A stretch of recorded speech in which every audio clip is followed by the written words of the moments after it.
Hello les amis, j'espère que vous allez bien. Je suis contente de vous retrouver aujourd'hui pour une nouvelle vidéo lecture sur mes 3 dernières lectures. Ça fait longtemps que je vous avais pas proposé ce format parce que des fois je vous en propose 5, beaucoup plus. Là je me suis dit qu'on allait retourner un peu au basique. Donc si vous aimez le sport, si vous aimez la lecture, vous êtes exactement au bon endroit. Je vais vous partager donc 3 lectures. J'ai bouclé récemment. Hop, j'utilise des photos en marque-page, mais c'est trop drôle. Merci aux libraires qui glissent par hasard des marque-pages dedans, c'est vraiment trop cool. Donc là tiens, hop, il y en a encore un juste là. D'ailleurs je crois que ces deux là je les ai achetés dans la même librairie, mais je ne suis pas sûre. Des fois c'est drôle, j'achète des livres que j'oublie complètement, j'achète des livres que je lis directement et ensuite je reviens à d'autres. Je vais commencer par mon coup de cœur puisque je profite du mois de juin aussi, puisque c'est le mois des fiertés et ce livre, c'est une et puis je l'ai adoré. Je vous lis le résumé, donc c'est Les Ardents de Alice Wynne.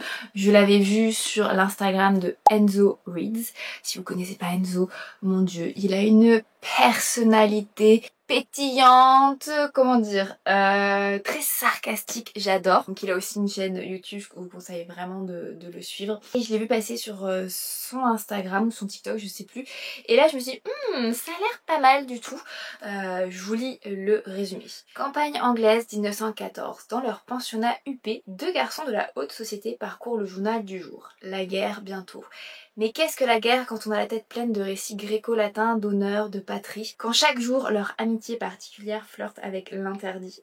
Henri sera le premier à s'enrôler, suivi plus tard par Sidney pour le retrouver. Ils ignorent encore la réalité du combat, une horreur sans héros, fauchant aveuglément âmes sœurs et frères d'armes. Dans ce décor tragique et sanglant, qu'en sera-t-il de leur passion et de leur espoir? Alors c'est un petit pavé de plus de 500 pages, mais c'est tellement bien écrit. Au premier chapitre, en fait, on a l'impression de rentrer un peu par effraction dans un récit, comme si on commençait une série, genre à l'épisode 3. On se dit waouh, j'ai déjà raté quelque chose, il se passe déjà beaucoup trop de trucs. Et au début, ce qui ne m'a pas plu, c'est ce qui m'a permis en fait de dévorer ce livre. Je ne pouvais plus le poser. J'ai fait des nuits à me coucher très tard pour avancer dans ce récit, qui donc est une histoire à la fois tragique sur la guerre 14-18, sur l'engagement, sur ce qui s'est passé dans les tranchées. C'est pas le premier livre que je lis sur la guerre de 14-18 et bon bah c'était une boucherie littéralement de la chair à canon. Là c'est vraiment super bien exprimé. Alice Wynne, pardon pour Pipa qui s'exprime en arrière-plan.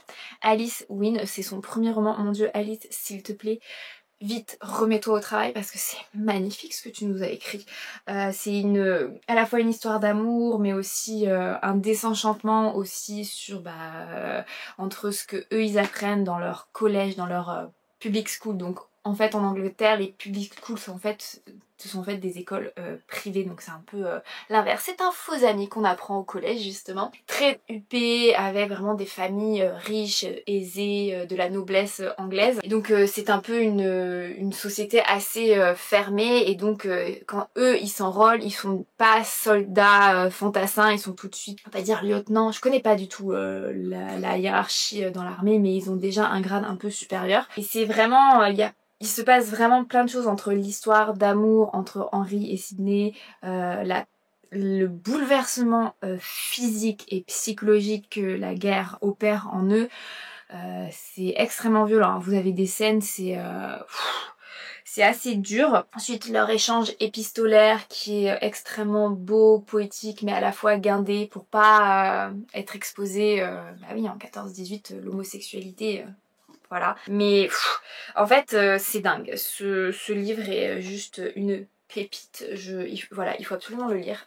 Pour moi, je trouve que la douceur de l'amour, la difficulté de pouvoir s'aimer en public, enfin il se pose beaucoup de questions, il y a aussi beaucoup d'humour mine de rien, c'est très cruel aussi leur amour, ils ont du mal en fait à s'exprimer, à s'épanouir, et j'aime beaucoup d'ailleurs finalement on a une vraie fin, et ça c'est cool. Ça s'arrête pas brusquement à la fin de la guerre, mais waouh, il y a plein de rebondissements, on ne peut pas lâcher ce livre. Je ne sais sais pas si un jour ça peut être un film, une série, mais waouh, c'est tellement visuel aussi. Voilà, en tout cas on suit vraiment Henry et Sydney, on a vraiment leurs deux points de vue, ce qu'ils ressentent ou ce qu'ils ne ressentent pas. Je peux plus peut-être de la vue de Sydney. On sait quand un livre c'est un 5 étoiles, c'est quand on doit faire un petit deuil. Je sais pas comment expliquer, mais on doit faire un petit deuil des personnages, de l'univers. Je mets beaucoup de guillemets puisque là c'est en l'occurrence c'est l'Angleterre, c'est la France, c'est la guerre. Mais voilà, c'est quand on referme on se dit ils vont me manquer. Et là pour le coup Henry, Sydney vont me manquer. Et d'ailleurs la couverture est vraiment bien choisie je trouve. Ensuite j'ai bien aimé parce que à la fin il y a une contextualisation de toutes les recherches, de tous les petits clins d'œil que Alice Wynne a mis en place, puisque Alice était elle-même élève en public school, donc elle connaît bien effectivement ce microcosme. C'est un chef-d'œuvre.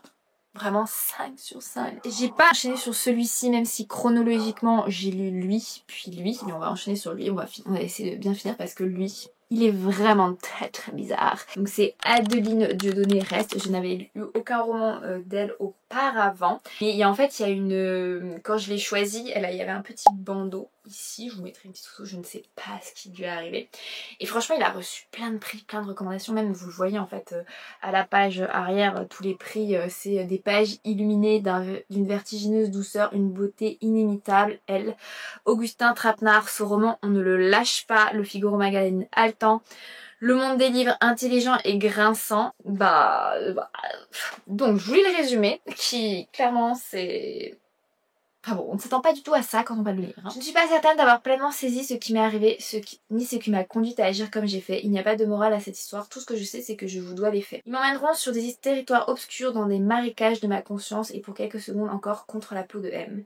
Dans une maison au bord d'un lac, une femme écrit à l'épouse de son amant un grand roman d'amour et de folie.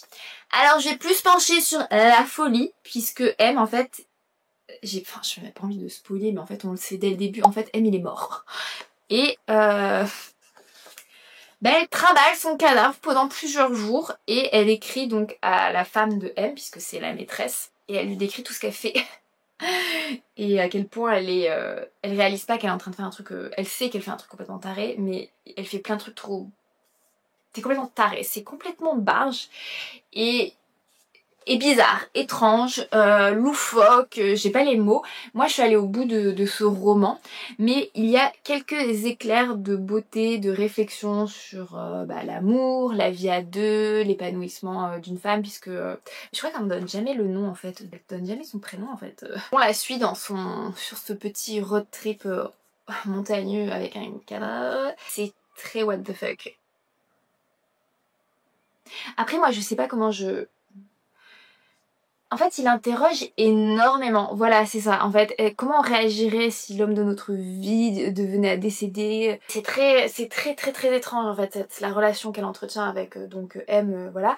En fait, ce que j'ai du mal à comprendre, c'est pourquoi en fait elle écrit à son épouse. C'est extrêmement douloureux, je pense, pour l'épouse qui serait amenée à lire ça, même si on est sur un récit, c'est hypothétique, mais je me dis mais meuf, juste garde ça pour toi, pourquoi tu as besoin de faire souffrir l'épouse de M qui souffre déjà parce que tu lui as volé le cadavre de son mari.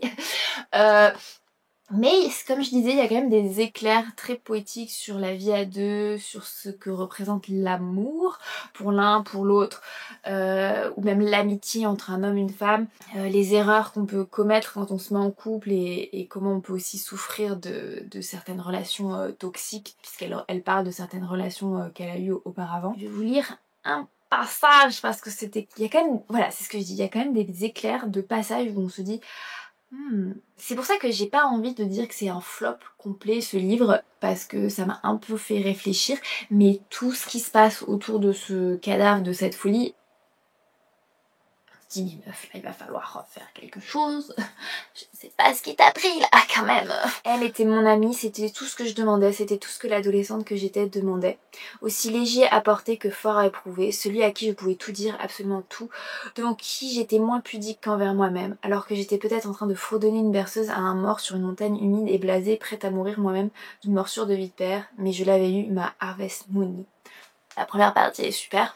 La deuxième, on revient au cadavre. Mais c'est comme ça, il y a plein de petits passages où, de réflexion, c'est intéressant à ce niveau-là.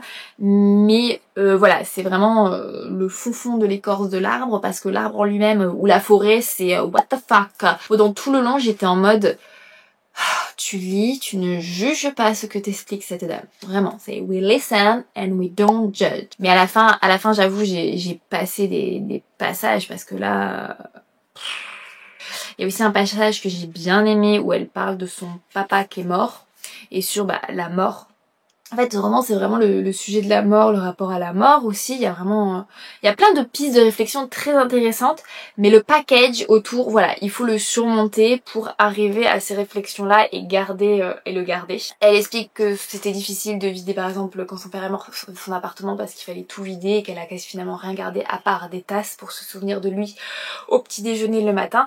Mais vraiment, on est vraiment sur ça, le détachement, l'amour, les relations. Je sais pas si je vous le recommande, mais quand même, moi, je mets un petit 3,5 sur 5 parce que le 3,5, c'est vraiment sur la substantifique moelle à l'intérieur qui est très intéressante. Mais tout le reste, j'ai vraiment eu du mal. Je suis allée au bout de ce roman parce que j'étais prisonnière dans le sens que j'étais en voiture et que j'avais que ça à faire.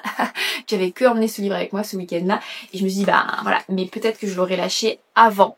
Mais je suis contente quand même d'être allée au bout parce que je pense qu'il divise beaucoup dans les avis. N'hésitez pas d'ailleurs à me dire en commentaire si vous l'avez lu, votre avis. Mais moi, voilà, ce que je vous dis, je suis contente d'être allée au bout. Voilà. On repasse à un autre livre qui est très beau. J'ai déjà hâte de le prêter à une de mes amies. Donc c'est Stéphane Carlier, Clara lit Proust. Je vais vous lire le résumé. À la lecture de ces pages, quelque chose d'un peu magique s'est passé qui pour la première fois lui a laissé penser que le livre pouvait être meilleur que la vie. Clara est coiffeuse dans une petite ville de Saône-et-Loire. Son quotidien, c'est une patronne mélancolique, un copain beau comme un prince de Disney, un chat qui ne se laisse pas caresser. Le temps passe au rythme des histoires du salon et des tubes diffusés par nostalgie jusqu'au jour où Clara rencontre l'homme qui va changer sa vie, Marcel Proust. Et bien écoutez, ce livre, c'est une bouffée d'air frais, de poésie. Ce qui est bien, c'est que les chapitres sont super courts, donc vous pouvez très facilement arrêter votre lecture et la reprendre. Mais globalement, ce livre, il se lit très vite. C'est vraiment un petit bonbon.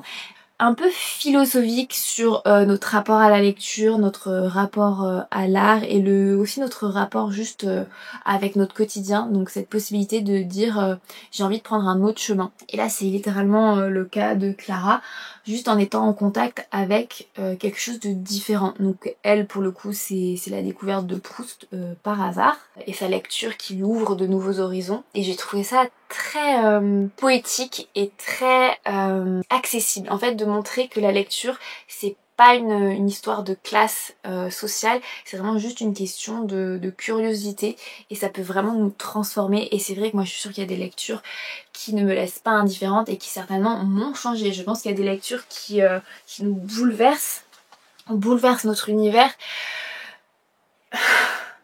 Moi, je sais pas pourquoi je suis émue. Moi, il y a des lectures vraiment quand j'y repense, voilà, ça me... Voilà, c'est comme ça.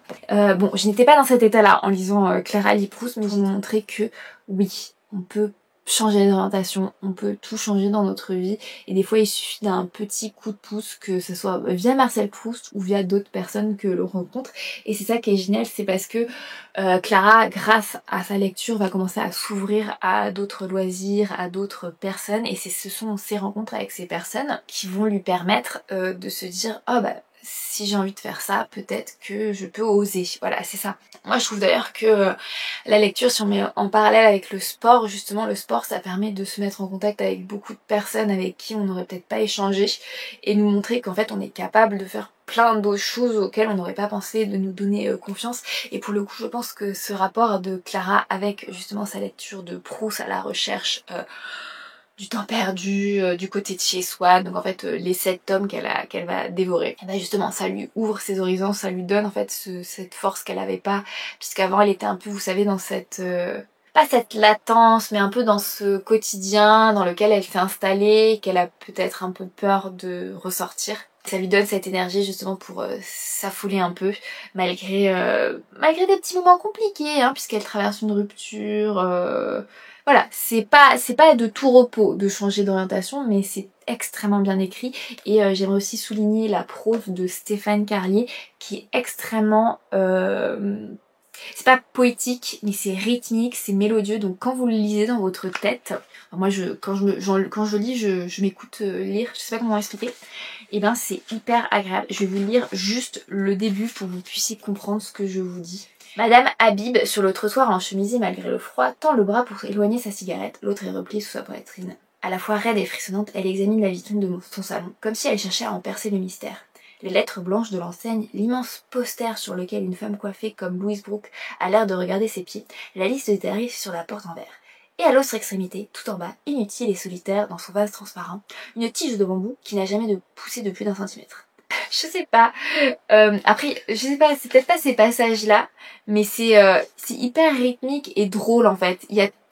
Comment expliquer? C'est l'impression que tout est au second degré et hyper doux, poétique et léger, même des fois en nous expliquant des choses peut-être un peu plus lourdes, notamment sur Clara. Mais franchement les amis, il est super court. Je pense qu'en plus il peut se lire à chaque saison. J'ai l'impression d'ailleurs qu'il était très solaire ce livre. Je sais pas comment expliquer, mais il y a des livres qui respirent le soleil, mais dans le sens solaire. Genre il rayonne ce livre. Il rayonnait. Je vous le conseille. Pour moi c'est un 5 étoiles. C'est vraiment un coup de cœur et très belle découverte. J'ai adoré. Stéphane Carlier, vraiment gros coup de cœur. J'ai hâte de lire peut-être d'autres livres de lui parce qu'ils ont l'air d'être aussi avec beaucoup de... Il y a autant de pages blanches à la fin. C'est parce qu'il manquait des pages... comment ça a été fait là sur le cahier. Donc j'ai hâte de lire d'autres livres de lui. Si vous avez lu un livre de Stéphane Carlier, n'hésitez pas à m'en conseiller en commentaire. Voilà les amis, c'est tout pour aujourd'hui. Petite édition, mais une édition assez riche, ça vous donnera des idées. N'hésitez pas à me dire en commentaire quelle est votre dernière lecture coup de cœur. Pensez à vous abonner, on se retrouve ici ou sur mon compte Instagram et je vous dis à très vite. Bye bye.